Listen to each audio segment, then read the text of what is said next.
What's happening, everybody? Welcome back to Sfogo. And I wanted to do this update a little bit different than what I normally do, because usually what I do is with these characters is I just kind of give them a minimum build, see what they can do, and just give you my thoughts on all of the characters and uniforms initially whenever they come out. But I thought we'd do these characters one by one, giving them pretty much almost a max build to see what they're capable of. And Odin is absolutely insane, guys. I actually love the aesthetics of him. The old school young look of the All-Father is actually pretty cool. Yes, I do think the old uniform is definitely a little bit more Hoss looking for sure. I definitely wouldn't doubt that. But the braided beard, come on, man, the braided beard is pretty awesome. But it does look a little plain compared to the old uniform. But nonetheless, guys, this thing is absolutely ridiculous. Even at level 70, guys, a character that can go to level 80, reach tier 4, is pretty damn bonkers, and he's actually fairly proc friendly. I will say it can get off every once in a while, but he's pretty proc friendly for the most part.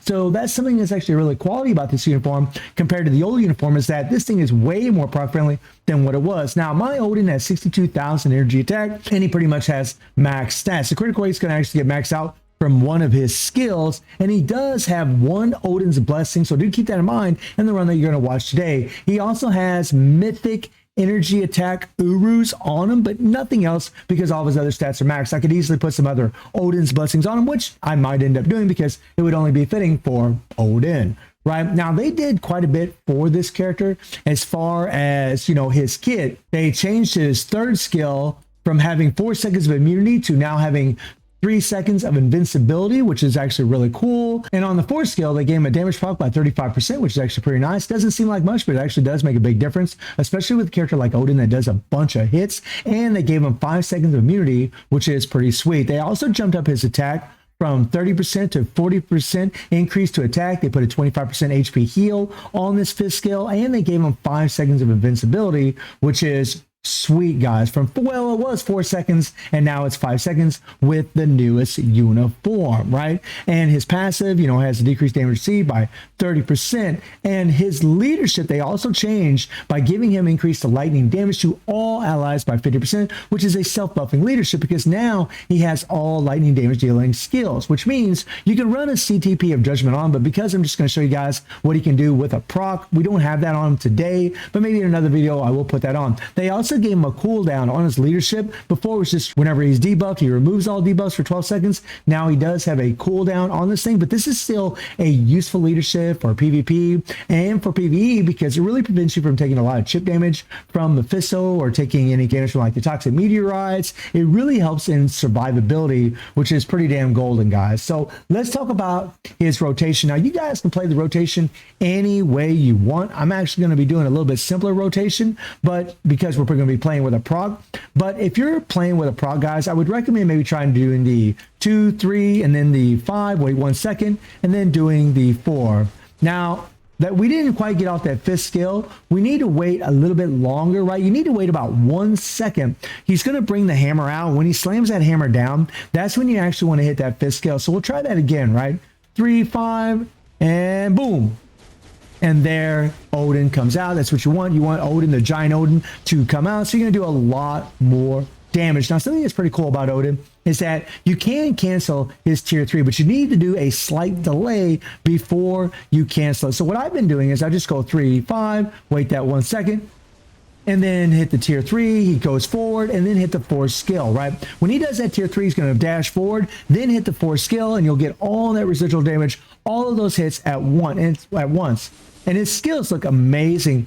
And his tier 4 is pretty damn cool, because it does give him increase all base attack by 100%, which is nice. It gives him a giant heal. I mean, pretty damn sweet, guys. So he's going to be a whole lot damage, he's going to be a whole lot stronger whenever he does have his tier 4, because he's going to get the extra native stats. He's going to have more survivability, and he's going to be able to get attack up to 100%, which is, I mean, that's insane, guys, especially when you see how strong the character is right now.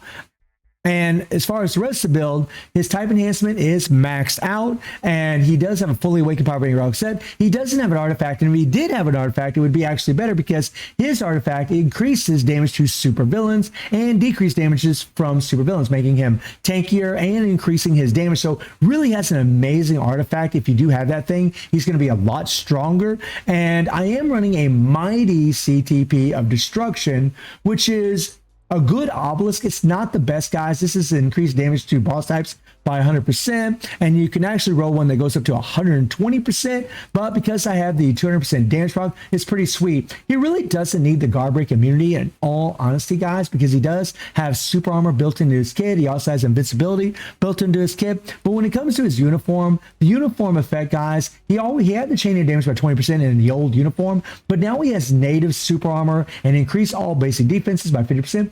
Actually allowing him to have a little bit more survivability. Now, when it comes to his uniform options, you have Namor, which is a terrific uniform. You have Ronin, which is a old uniform, but it is very free to play. Then you have Proxima Midnight. This is actually a good uniform to have. She's still a good character, although Tier 4 has outshined her. She's still a really good character and an amazing support for villains. And then you have Captain America, good uniform in all honesty, guys, if you do have it. And then you have Shadow Shell, which is actually a really good uniform. So his uniform options aren't too bad. They're not too bad at all. So what we're going to do, guys, we're going to go against stage 74 Mephisto with the current build that I have on this character. And I'm going to do some gameplay on my phone because honestly, it's pretty difficult to play a character like Odin with a controller on an emulator. So we're going to go ahead and queue this up because this was just a whole lot easier to perform. Now, we're not going to get the clear, guys, right? A little spoiler for you, but I want you to see just how much damage this character does, right? You always want to wait that 1 second on that 5th skill and then do the 4. And I always do the 1 second thing because, yes, if you watch him and he'll slam the hammer down, if you catch him right when he's slamming the hammer down, right in mid combat when he's throwing the hammer down, then you can actually cancel the 5th skill and go into the 4, right? But a lot of times when you're looking at these, you're looking at the screen and you're playing with a character like Odin, it's kind of difficult to see where the hammer is actually at. So I always pay attention to the time on my cooldowns, on my skills, and that just makes it a whole lot easier. Again, just wait 1 second on the 5th skill, delay when it hits at 7, then go into your 4th skill, and you see that it works out works out really well. Odin keeps popping up. All right. And I've actually done this first phase, guys, with this build in about 1 minute. Now, this particular run wasn't quite as good. I do believe I missed a proc. Sometimes he will miss a proc, guys.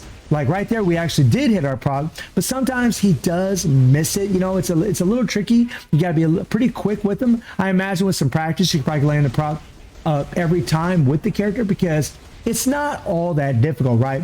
But for a level 70 character, guys, to do as much damage as he does is pretty insane. I've actually seen this guy at level 70 with a brilliant rage do stage 80 plus, I think, against Mephisto. Level 70, guys. Doesn't even have his level 80, in the run that I saw from another YouTuber, right?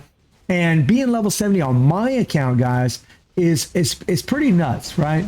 It's pretty nuts. There we landed the proc, and you can see the damage that he's doing, right? And we already broke the phase, right? I mean, he's on pace to be able to do this, but there's always some RNG, especially in the last phase against Mephisto, depending if he's throwing down them purple shots or if he isn't. If he isn't throwing those purple shots, we can play much more aggressive. But if he is throwing down them purple shots, then we have to run around or maybe switch my character, and that causes us to lose a lot of time. And so we lose damage over time, and we're not able to really get it done. But again, I just want to show you guys how strong he is. Like, I don't know if he's going to be an ABL or ABX meta, but I can tell you guys that with the proc, this uniform is way better than the old uniform. It's much, much stronger and a whole lot easier to play. There we landed the proc again. And, like I said, guys, he's pretty consistent with a proc. Like, he plays pretty damn well with it. And honestly, for a player like myself, I just love it, even though eventually I'm going to tier 4 this character, but I'm still waiting for potential because potential's a real pain in the butt. Unfortunately, Marvel Future Fight, something I can't stand about tier 4 characters, but I digress. That's a video for another day. I'm sure a lot of you feel the same way, right?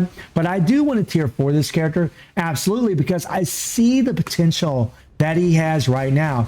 And I've been waiting for a universal superhero. I've been holding off on Thor. Sorry, Thor fans. I love Thor, but I just kind of been holding off on him, waiting for, you know, someone maybe a little bit more OP. And I don't know if he's going to be stronger in ABL and ABX than a tier 4 Thor. Whenever Odin's tier 4, he should be, but I don't know if he will. So we're just going to have to wait and see and find out. But regardless, I'll probably end up tier 4 in the character anyways. In fact, I know I will, because I don't have Thor at tier 4. So I already know that Odin's going to be stronger, right? I already know that he's going to be stronger because it's going to be a tier 4 versus a tier 3 character. But I am impressed with him, man. He is just so powerful. One thing about using a mighty is the whole running around. And you see here, guys, like this is what I was talking about earlier with the purple phases. If Mephisto doesn't do this, I could play way more aggressive. We're losing time. We lost a few bars of damage right there just because we couldn't attack, you know, and that's kind of the thing about Mephisto. There's always just a little bit of RNG, but you can see that Odin's survivability is very, very good. I'm playing super aggressive with the character, pretty much no holds barred with him, which is the way he should play, because he just has that debuff. He's got all the decreased damage received, and he's got that nice, sweet heal into his kit now. That heal is so good. Would have been nice, a little nice if he had 25%. But the thing that I like about Odin's uniform is that, you know, one, his artifact isn't a need. Yes, it is nice. It definitely would be good to have, but it doesn't make or break the character like other artifacts we've had in the past, kind of like Wolverine or Sabretooth, right? It doesn't make or break the character, which is awesome. Another thing that's awesome about him is that even at level 70, he already puts out a tremendous amount of damage, right? Like, he puts out a tremendous amount. Now there, and you can see that I had to switch out my character. Let's go ahead and watch a little bit further. I accidentally hit the pause by accident, guys. Sorry about that. But, man, I'm loving Odin, guys. I'm loving him, right? I mean, he's not going to get this done, but look at how close he's getting. Look at how close he's getting, right? And then, of course, Mephisto does this crap, right? I mean, we had about 13 bars left over. 13 bars using a proc at level 70. So when he's level 80, he will absolutely murder this thing. If I was using a brilliant rage on him, I probably would have murdered this, or maybe even a CTP of judgment, right? Maybe that would have been even better for him, right? But I'm impressed with Odin, man. I think he's an absolutely insane character, and I do think that, you know, maybe you guys should wait just a little bit if you are curious about ABL and ABX, how he's going to compare against other alien characters like Thanos, or against, you know, Thor as a universal superhero. But man, so far so good. I'm loving Odin. I think it's an absolutely insane uniform. So guys, let me know what you think about Odin. And I do stream on Twitch at 9 p.m. G2+7 time. The link is in the description below. And I hope you enjoyed the video. Thank you for watching. Y'all take care and have a good one. See everybody. Take care.